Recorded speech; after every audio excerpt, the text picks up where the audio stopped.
General Dheeraj Sheth, Chief of Army Staff, and Lieutenant General Vipul Singhal, Deputy Chief of Army Staff, Lieutenant General Ajay Ramdev, Director General integrated training, और सारे हमारे talented जितने खिलाड़ी हैं, media के मित्रों, सबसे पहले मैं हमारे सभी चैंपियंस को इस कॉमनवेल्थ गेम 2026 में जो आपने कामयाबी हासिल की है, इसके लिए अपनी तरफ से आप सबको हार्दिक बधाई देता हूं। और मैं इतना कहना चाहता हूं, आप लोग देश के गौरव हैं, केवल आर्मी के नहीं, पूरे देश के आप गौरव हैं। और साथियों, आपने जो यह उपलब्धि हासिल की है, कोई साधारण यह उपलब्धि नहीं है, यह असाधारण है। और इस असाधारण उपलब्धि के पीछे आप लोगों की एक कई वर्षों की साधना रही होगी, और साथ ही साथ आपके जो माता पिता हैं उनका भी, परिवार के अन्य सदस्यों का भी सदैव प्रोत्साहन रहा होगा, तभी आपने यह साधना की है। और सबसे बड़ी बात कि आप में एक स्ट्रांग विल पावर जरूर रहा होगा कि हमको यह करके दिखाना है। नहीं तो चाहे जितना भी सपोर्ट किसी खिलाड़ी को मिले, जब तक उसकी स्ट्रांग विल पावर नहीं होगी, फर्म कन्विक्शन नहीं होगा, तब तक इतनी बड़ी उपलब्धि को हासिल नहीं कर सकता है। ग्लासगो की धरती पर भारत के हमारे सेना के 20 खिलाड़ियों ने 5 अलग अलग स्पोर्ट्स में भारत का प्रतिनिधित्व किया है। और जैसा अभी बतलाया गया है कि 8 गोल्ड, 7 सिल्वर और 1 ब्रॉन्ज के साथ आपने भारत के कुल मेडल्स में 41% और भारत के कुल गोल्ड मेडल्स में 62% की कामयाबी हासिल की। और मुझे देखकर खुशी है कि हमारे जो चैंपियंस हैं उनमें ठीक ठाक संख्या में हमारी बेटियां भी यहां पर हैं। और एक सबसे दिलचस्प बात यह है जो मुझे यहां दिखाई दी कि हमारी ज्यादातर बेटियां बॉक्सिंग में मेडल ला रही हैं। अब इन सबों के शरीर को देखने के बाद नहीं लगता है कि ये बॉक्सिंग करती हैं,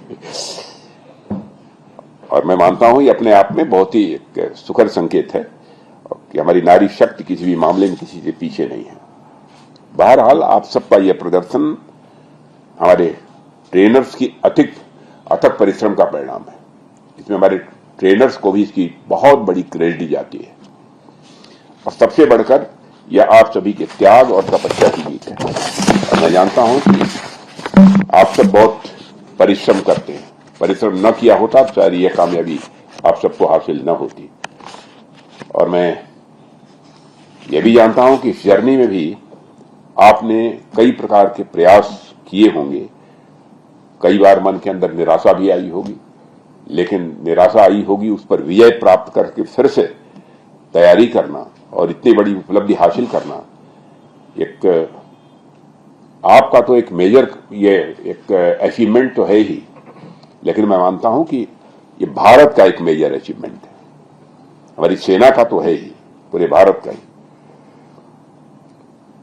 जैसा मैंने कहा ना, कभी कभी मन में निराशा भी आई होगी, लेकिन उसके बावजूद भी आप रुके नहीं, आप लगातार परिश्रम करते रहे और आगे बढ़ते रहे। और आप सबको देखकर सोहनलाल द्विवेदी जी की एक कविता है, याद होगा, कोशिश करने वालों की कभी हार नहीं होती है। और आप सब अपने आप में देश के नौजवानों के लिए एक सोर्स ऑफ इंस्पिरेशन है, प्रेरणा के आप स्रोत हैं। और साथियों, आपकी जो पहचान है, ये सारी चीजें एक सैनिक और एक चैंपियन दोनों की पहचान है। और सौभाग्य से आप सभी सैनिक और चैंपियन के लिए अवसर मिला है। सैनिक भी हैं आप और साथ ही साथ चैंपियन भी हैं। आपकी लगातार जीतने की भावना हमेशा बनी रहे, यही हमारी परमात्मा से प्रार्थना है। और एक समय था जब स्पोर्ट्स को लेकर समाज का दृष्टिकोण बहुत अलग हुआ करता था।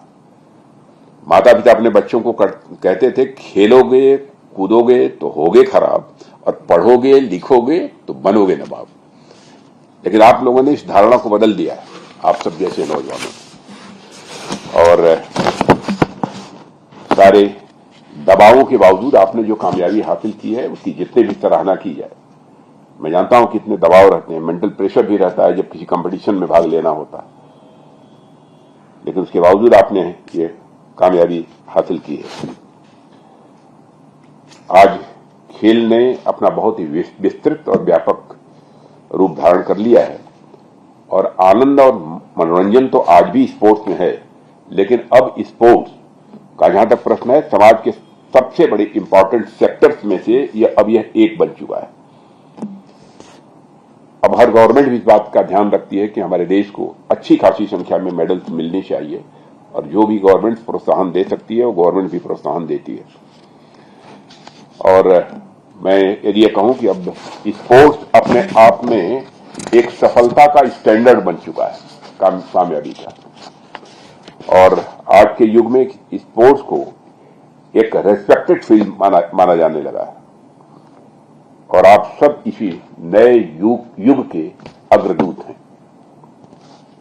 वो दिन अब इतिहास की बात हो चुकी है जब स्पोर्ट्स किसी विशेष वर्ग अथवा किसी विशेष क्षेत्र या सुविधा संपन्न परिवारों तक सीमित था और आज स्पोर्ट्स का डेमोक्रेटाइजेशन भी हो चुका है और अब स्पोर्ट्स केवल कुछ लोगों का ही विशेषाधिकार नहीं रहा है।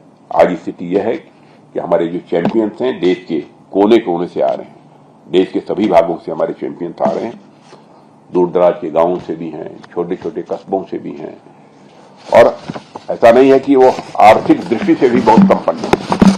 मैं जानता हूं इनमें से कई ऐसे होंगे कि बहुत गरीब परिवारों से भी हमारे बच्चे आए होंगे और कुछ मिडिल क्लास के लोग भी होंगे, लेकिन आज आप करोड़ों लोगों के लिए एक सोर्स ऑफ इंस्पिरेशन बन गए हैं। मैं समझता हूं कि किसी भी व्यक्ति के जीवन में इससे बड़ा अचीवमेंट और कोई दूसरा नहीं हो सकता। साथियों, ग्लासगो की यह ऐतिहासिक सफलता आपके लिए गौरव का विषय है और होना भी चाहिए, लेकिन इससे भी बड़ी चुनौतियां हमारी प्रतीक्षा कर रही हैं। आगे एशियन गेम्स हैं, ओलंपिक्स भी हैं। मैं समझता हूं कि आप सबकी एक ख्वाहिश होगी, आपकी मन की इच्छा होगी कि इनमें भी हमको जाना है और उसमें कामयाबी हमको हासिल करनी है और उसके लिए मैं अग्रिम शुभकामनाएं अभी से आप लोगों को दे रहा हूं। लेकिन मुझे पूरा विश्वास है कि एक दृढ़ विश्वास के साथ आप लोग आगे बढ़ेंगे और आपको कामयाबी हासिल होगी। आप सब इसी तरीके से कठिन परिश्रम करते रहें, स्वयं को निरंतर चुनौती भी देते रहें कि हमने इतना किया है लेकिन आगे और करेंगे। इस चैलेंज को भी हम स्वीकार करते हैं और हर प्रतियोगिता में कुछ न कुछ सीखते रहिए। इसके लिए भी हमारी आप सबको हार्दिक शुभकामनाएं हैं। आप उस भारतीय सेना का प्रतिनिधित्व कर रहे हैं जो युद्ध के मैदान में भी अजेय है और हमारे खेल के मैदान में भी अजेय है। और मैं एक बार फिर आप सभी चैंपियंस को अपनी तरफ से हार्दिक बधाई देता हूं और भविष्य के लिए भी मैं आप सबको अपनी शुभकामनाएं देता हूं। आप सबको बहुत बहुत धन्यवाद।